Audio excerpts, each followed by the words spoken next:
এভাবে পিঠা বানিয়ে কখনো খেয়েছেন?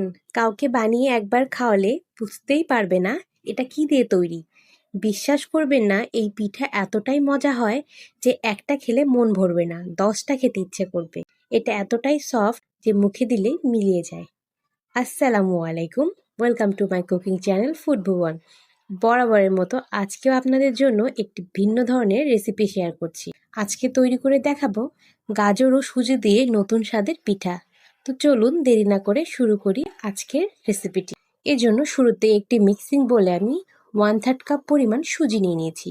সুজি আমি এখানে চিকন দানার সুজিটি ব্যবহার করেছি। আপনারা অবশ্যই এই ছোট দানার সুজি দিয়ে তৈরি করার চেষ্টা করবেন, এতে টেস্টটা অনেক বেশি আসে। এখন এখানে আমি 1/4 কাপ পরিমাণ গ্রেট করা গাজর দিয়ে দিলাম। আমি একটি গাজরকে চোচা ছিলিয়ে সুন্দর মতো একটি গ্রেটারের সাহায্যে গ্রেট করে নিয়েছি। এভাবে গাজর দিয়ে এই পিঠাটা বানিয়ে দেখবেন, এটা কিন্তু অনেক মজার হয়। এ পর্যায়ে এখানে আমি দিয়ে দিচ্ছি 2 টেবিল চামচ পরিমাণ পাউডার দুধ।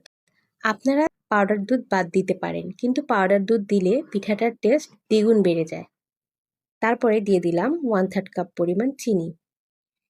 এক্ষেত্রে মিষ্টিটা আপনাদের পছন্দ মতো বাড়িয়ে কমিয়ে নিতে পারেন, কিন্তু আমার কাছে এই পিঠার জন্য এতটুকু চিনি যথেষ্ট লেগেছে।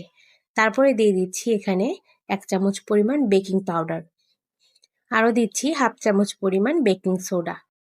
এখন এই সমস্ত শুকনো উপকরণগুলোকে একটি হ্যান্ড হুইস্কের সাহায্যে ভালো করে মিশিয়ে নিচ্ছি। ভালো করে মিশানো হয়ে গিয়েছে। এ পর্যায়ে এখানে আমি 1/2 কাপ পরিমাণ লিকুইড দুধ নিয়ে নিয়েছি। দুধটাকে আমি আগে থেকে জাল করে ঘন করে নিয়েছি। দুধটা এর মধ্যে দিয়ে দিলাম। আপনারা চাইলে 1/2 কাপ পানির সাথে 3 টেবিল চামচ গুঁড়া দুধ মিশিয়ে এখানে ব্যবহার করতে পারেন। এ পর্যায়ে 2 টেবিল চামচ পরিমাণ তেল দিয়ে দিলাম। এখন সবগুলোকে একত্রে ভালো করে মিশিয়ে নিচ্ছি। অবশ্যই এটাকে ভালো করে মিশিয়ে নিতে হবে যাতে করে চিনিগুলো সুন্দর মতো গলে যায়।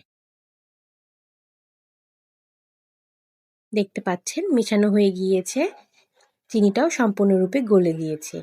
আর ব্যাটারের ঘনত্বটা কেমন হয়েছে হয়তোবা আপনারা দেখেই বুঝতে পারছেন। এটাকে কোনো প্রকার রেস্টে রাখার প্রয়োজন নেই। এখন আমি পিঠাগুলো তৈরি করে নেব। পিঠাগুলো তৈরি করার জন্য এখানে আমি কাপকেকের মোল্ড নিয়েছি। এখন এর মধ্যে আমি সামান্য একটু তেল দিয়ে দিচ্ছি, এতে করে পিঠাগুলো সুন্দর মতো ডিমোল্ড হয়ে আসবে।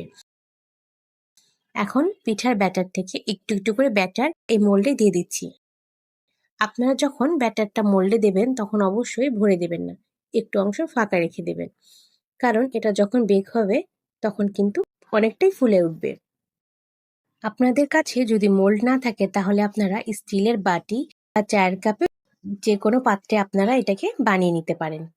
এখন আমি এর উপরে কিছুটা কাঠবাদাম দিয়ে দিচ্ছি, আর দিয়ে দিচ্ছি কিছুটা পরিমাণ গ্রেট করা গাজর, এতে করে পিঠাটা দেখতে আরো সুন্দর লাগে। এক এক করে মোল্ডে পিঠে ব্যাটার দেওয়া হয়ে গিয়েছে। এখন এগুলোকে আমি বেক করে নেব। এজন্য চুলায় একটি পাত্র বসিয়ে দিয়েছি, তার মধ্যে আমি একটি স্ট্যান্ড বসিয়ে দিয়েছি। এখন ঢাকনা দিয়ে ঢেকে এটাকে আমি 5 মিনিটের জন্য প্রিহিট করে নেব। আর আপনাদের ঢাকনায় যদি কোনো প্রকার ছিদ্র থাকে তাহলে অবশ্যই সেটি বন্ধ করে দেবেন। চলে এলাম 5 মিনিট পর। এখন এই পিঠার ব্যাটারটি এর মধ্যে দিয়ে দিচ্ছি আর ঢাকনা দিয়ে ঢেকে দিচ্ছি। এখন এটাকে আমি একেবারে লো হিটে 15 মিনিটের জন্য বেক করে নেব। আপনারা চাইলে এটা পানিতেও ভাপিয়ে নিতে পারেন। আর এই পর্যায়ে এসে এখনো যারা ভিডিওটিতে লাইক দেননি সবার কাছে অনুরোধ জানাচ্ছি ভিডিওটিতে লাইক দিয়ে দিবেন। আর যারা এখনো আমার চ্যানেলটিকে সাবস্ক্রাইব করেনি প্লিজ চ্যানেলটিকে সাবস্ক্রাইব করে দিবেন।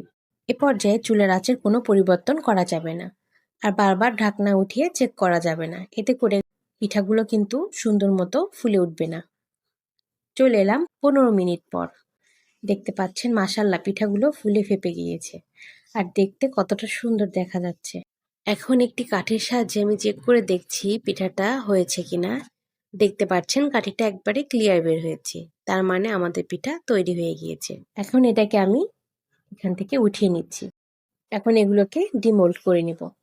এভাবে করে উল্টিয়ে নিলেই দেখতে পারবেন সহজে এটা মোল্ড থেকে বের হয়ে আসবে। তেল দেওয়ার কারণে খুব সহজে এটা ডিমোল্ড করা যায়। একইভাবে আমি বাকিগুলো বানিয়ে নেব। দেখতে পাচ্ছেন এক এক করে সবগুলো পিঠে তৈরি করা হয়ে গিয়েছে। পিঠাটা খুব অল্প সময়ে তৈরি করা যায়।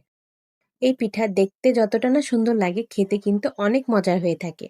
আপনাদের একটি এখান থেকে নিয়ে আমি দেখানোর চেষ্টা করছি। দেখতে পাচ্ছেন কতটা সুন্দর জালিদার হয়েছে আর কতটা সফট হয়েছে, আপনারা হয়তোবা দেখেই বুঝতে পারছেন। আমি একটি ভেঙে আপনাদের ভেতরটাও দেখানোর চেষ্টা করছি। দেখতে পাচ্ছেন ভেতরটাও কতটা সুন্দর পারফেক্ট ভাবে তৈরি হয়ে গেছে। আর গাজর গ্রেট করে দেওয়ার ফলে যখন এটা খাওয়া হবে তখন ভিতরে গাজরের স্বাদ পাবেন।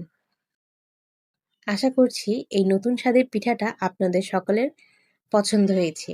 এই ভিডিওটা বানাতে অনেক ভালোবাসা আর পরিশ্রম আছে। যদি আমার রান্নাটা আপনাদের একটু হলেও ভালো লেগে থাকে, তাহলে আমার পাশে থাকার সবচেয়ে সুন্দর উপায় হচ্ছে চ্যানেলটিকে সাবস্ক্রাইব করা। আপনাদের একটা সাবস্ক্রাইবই আমাকে আরও নতুন রেসিপি বানাতে শক্তি দেয়। সবাই ভালো থাকবেন, সুস্থ থাকবেন, ফুড ভুবনের সাথে থাকবেন। আল্লাহ হাফেজ।